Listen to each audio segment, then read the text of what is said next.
make sure you turn on the sound and come on and have breakfast with Angel. As you listen to the birds in this video, post in the comments below any that you can identify. It'll be interesting to see how many we come up with. So Angel has a bit of a groom, and all of a sudden I'm watching her and down she comes. Koalas go backwards to come down the trees. And she's been sitting in a sallywaddle. It's not a food tree, but koalas often sit in trees and shrubs that aren't for food. It's important for their shelter.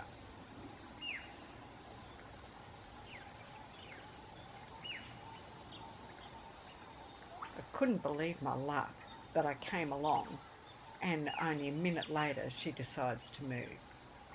She pauses to look both ways. She's got decisions to make.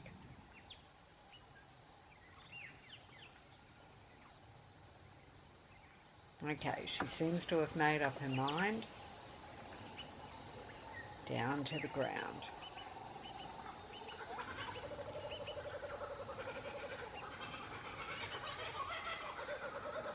Oh, I didn't expect her to jump to the left. I was thinking she'd go to the right. She's actually putting a lot of thought into the decisions she's making here. Into the grass she grows. And she seems to have made a decision. The grass has doubled in height with the rain over the last few weeks, but it doesn't bother koalas at all. This is native grass that she's walking through.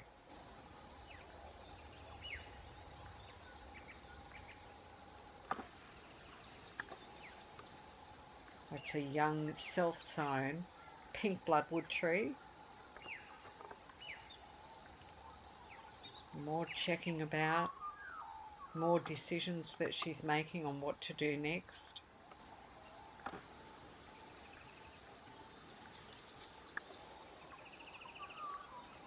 Into another pink bloodwood tree. Still looking about, still deciding. Which way will she go? What will she choose? You can see she's very wet because it's been raining for days on end. Such a relief after all that drought.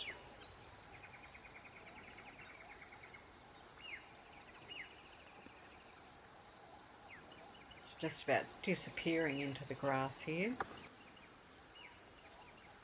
We'll zoom back out a little bit. It's easier to see her moving through. And now she's in a young forest red gum, another self-sown tree. This is a primary food tree, and notice this time she's heading on up to see what she can find to eat here.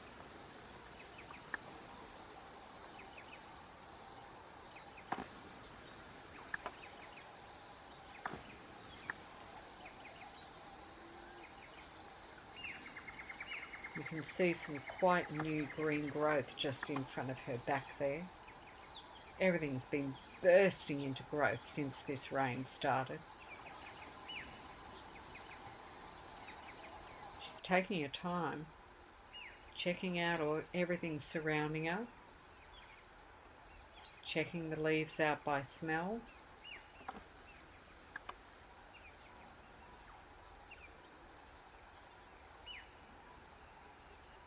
And aha, she's found what she wants.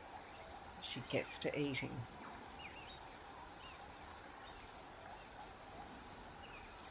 I spent about a half an hour watching and videoing Angel and cut it down to just under 8 minutes of video here, trying to give you just the highlights. And if you're wondering why she's not concerned about me, well, you can see that actually I'm quite a distance away from her. I'm always very careful not to disturb the wildlife as I observe them,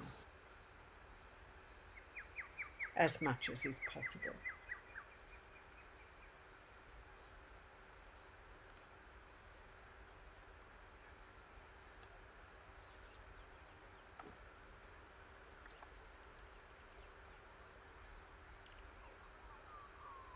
Notice that she smells everything before she eats it, examines the chemical composition, decides if it's right for her.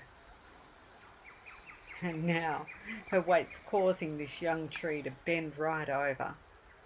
So she just adjusts a little and keeps on eating. She's not worried at all.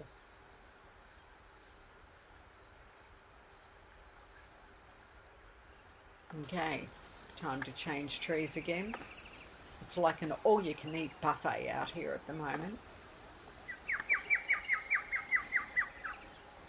Quite relaxed in taking her time to decide what she wants and where she wants to get it from.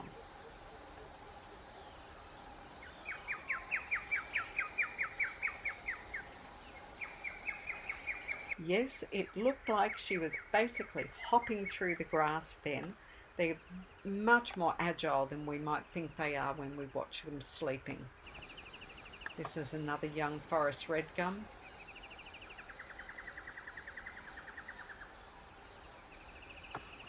That's sallywattle leaf that we can see in the background, which they don't usually particularly eat.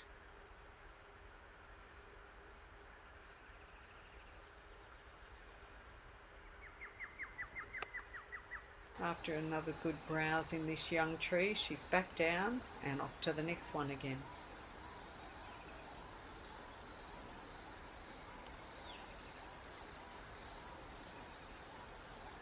Very hard to follow her in that long grass from the distance away that I'm sitting. Ah, there she is, just beside that trunk of the big mature bloodwood.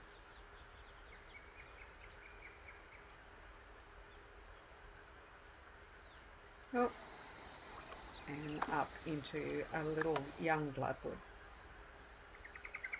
They do eat some bloodwood, it's considered a secondary. Finally the meal's over and she heads up a large mature tree. And I'm so sorry, it was so humid my lens kept fogging up. 20 minutes later and there she is. And there's Angel, sound asleep, wild and free.